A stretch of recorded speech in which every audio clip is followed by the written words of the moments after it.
राम राम भाइयों, हाजिर हूँ आपके साथ उपस्थित हूँ फिर से श्रीमद् भगवद गीता अध्याय 6 के श्लोक 35 से। आइए शुरू करते हैं। हे महाबाहो, निसंदेह मन चंचल और कठिनता से वश में होने वाला है, परंतु हे कुंती पुत्र, ये अभ्यास और वैराग्य से वश में होता है। क्योंकि जिसका मन वश में किया हुआ नहीं है, ऐसे पुरुष द्वारा योग दुष्पर्याय है और वश में किए हुए मन वाले प्रयत्नशील पुरुषों द्वारा साधना से उसका प्राप्त होना सहज है। यह मेरा मत है।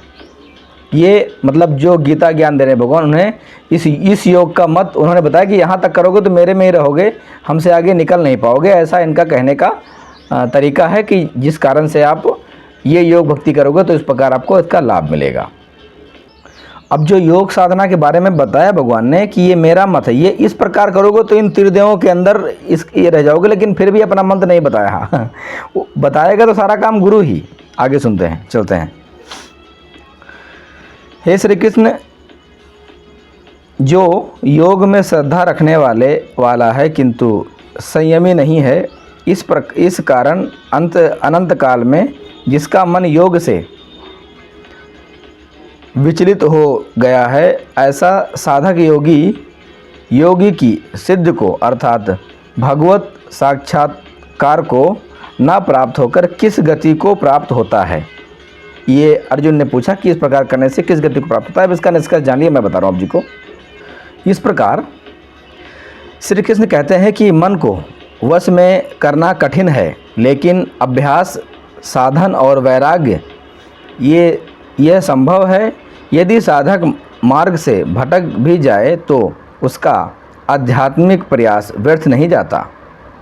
यदि आप भक्ति करते करते शरीर छोड़ गए या अन्य कोई समस्या भटक गए, मान लीजिए बीच में मन कर दिया कि ड्रामा नौटंकीबाजी करनी है, तो आपका वो भक्ति बेकार नहीं जाता। जो प्रयासरत होकर भी पूर्णतः तक नहीं पहुंच पाता, वह भी अगले जन्म में अच्छे अवसर पाकर आगे बढ़ता है। आज जितने देख रहे हैं ये बड़े घर में पैदा हुए हैं, पैसे वाले हैं, दान धर्म कर रहे हैं, ये वही पर नेक आत्माएं जो पहले इन्होंने भगवान को समझने का प्रयास किया था, बीच में रह गए थे। और मेन संदेश ये है कि हार मानना नहीं है। आधे रास्ते में रुके हुए कदम भी मंजिल की ओर जा सकते हैं। बिल्कुल सही है। कोई कहता भाई आप आधे रास्ते आ गए हो, तुम्हारा काम हो गया, वापस नहीं जाना। अगर आधे रास्ते पहुंच भी गए तो मंजिल तक तो पहुंचोगे, आज नहीं तो कल सही।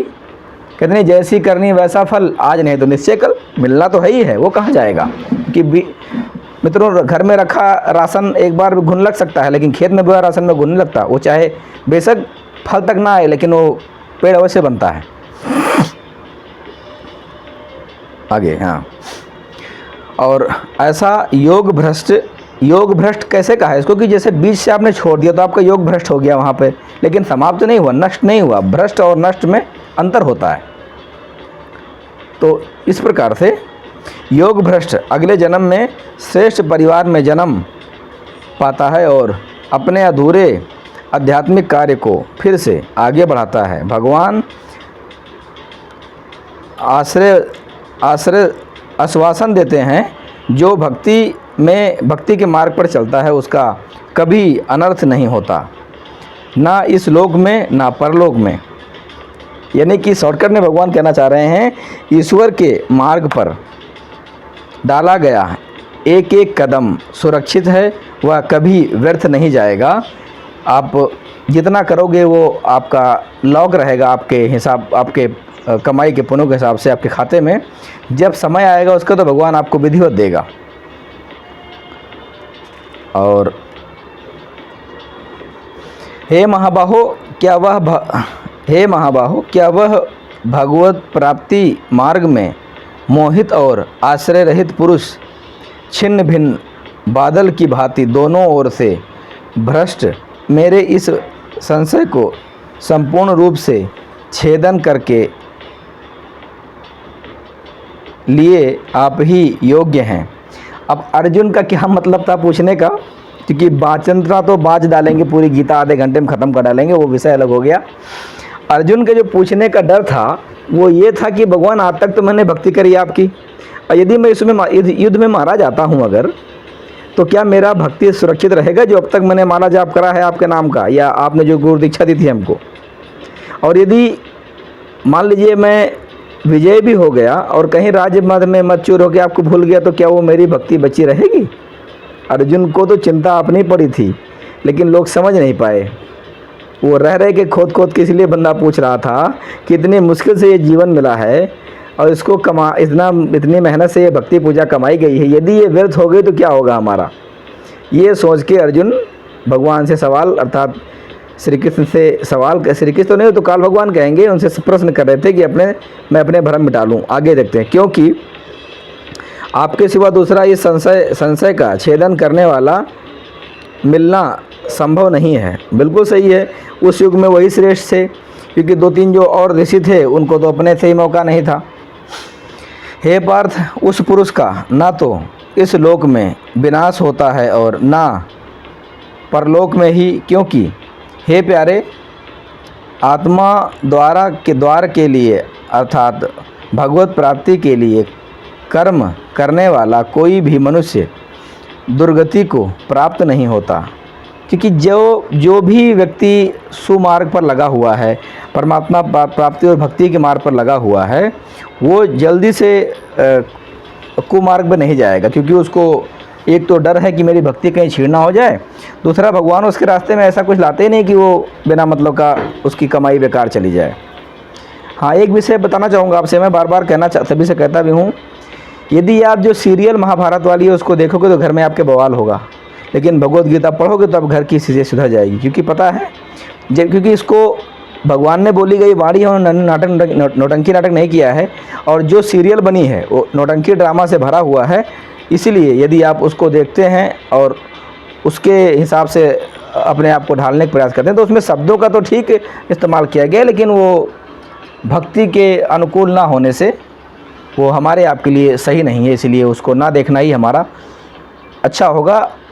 इसलिए उसको ना देखना है, इसलिए मैंने आप जी के लिए ये मुहिम छोड़ा है कि ऑडियो वीडियो दोनों बना के दे देंगे तो काम आएगा, जिसके जितना आना चाहिए। अर्थात स्वर्ग आदि उत्तम लोकों को प्राप्त होकर उनमें बहुत वर्षों तक निवास करके फिर शुद्ध आचरण वाले श्रीमान पुरुषों के घर में जन्म लेते हैं।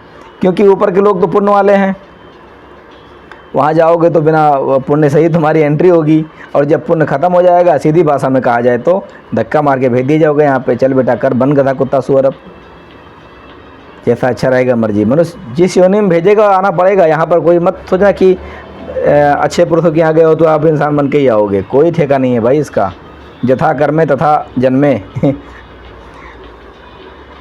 अथवा वैराग्य पुरुष उन लोकों में।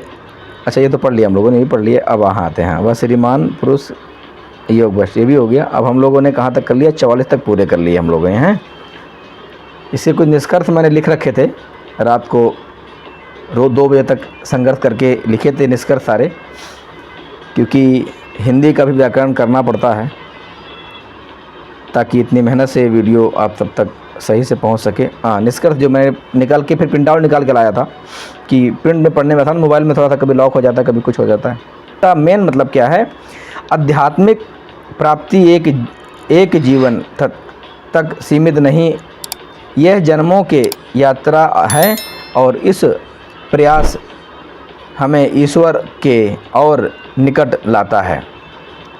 क्योंकि आप अध्यात्म के लिए बढ़ोगे तो ही भगवान के निकट पहुंच पाओगे, इसमें कोई संदेह नहीं है, कोई संशय नहीं है, और बढ़ते रहना चाहिए।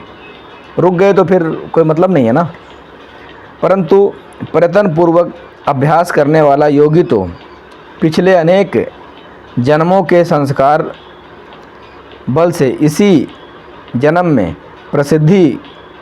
प्रसिद्ध होकर संपूर्ण पापों से रहित हो फिर तत्काल ही परमात्मा को प्राप्त हो जाता है।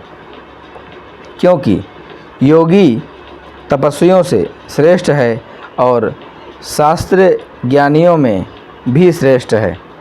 सहस्त्र ज्ञानियों में, यानी कि 1000 ज्ञानियों में योगी श्रेष्ठ है।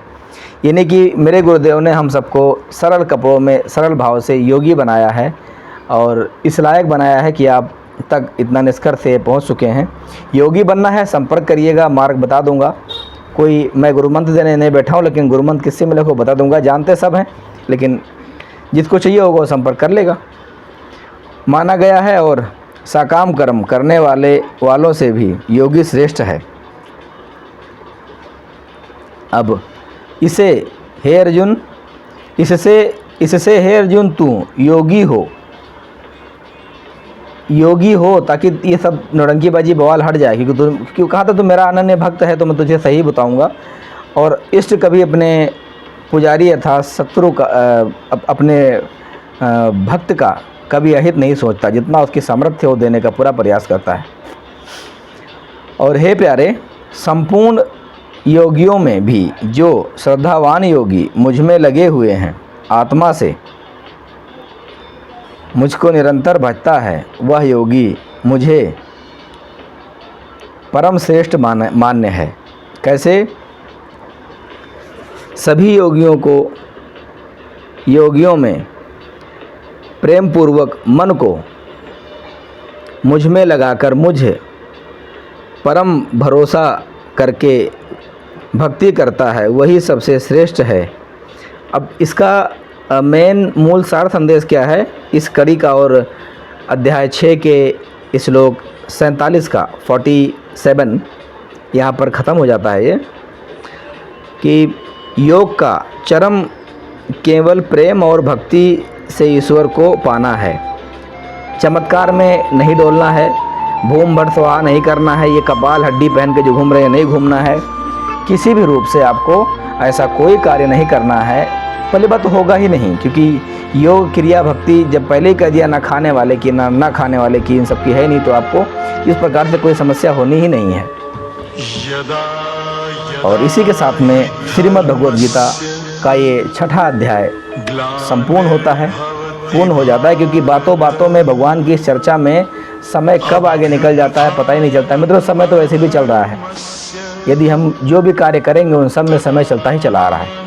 लेकिन यदि हम भक्ति की तरफ बढ़ते हैं, क्योंकि हमारे जीवन का उद्देश्य वही है, हम देर में जागें वो तो विषय अलग है, लेकिन जाग जाएं ये बहुत ज़रूरी है। क्योंकि परमात्मा प्राप्ति और ईश्वर का चिंतन मनन करना कोई बच्चों का खेल नहीं है, और मनुष्य जीवन को बर्बाद करना महामूर्खता है। तो इसलिए आप सभी से निवेदन है कि इस पावन पवित्र समय को इस्तेमाल करें। धन्य है कलयुग का ये टाइम जिसने हम सबको इस मौके पर जन्म दिया है। धन्य हो पूर्ण परमात्मा परम ब्रह्म परमेश्वर जिन्होंने मनुष्य शरीर दिया है और ये समझने जानने का मौका दिया है, आप सबके साथ बताने का मौका दिया है। भक्ति की तरफ बढ़िए, सही गुरु देख करके भक्ति और गुरु बनाकर भक्ति आरंभ करिए। मनमुखे से करने से कोई फ़ायदा नहीं होगा। यदि उत्तम लगे, उचित लगे तो संपर्क करिएगा। पूर्ण गुरु का नाम भेद मंत्र बता दूंगा कि कौन कैसे कहाँ से क्या मिलेगा, क्योंकि मैंने बहुत खोज करके वो अपनाया है। आपको चाहिए तो आप भी अपना सकते हैं। मिलते हैं अगली कड़ी में, तब तक के लिए जय हिंद, राम राम।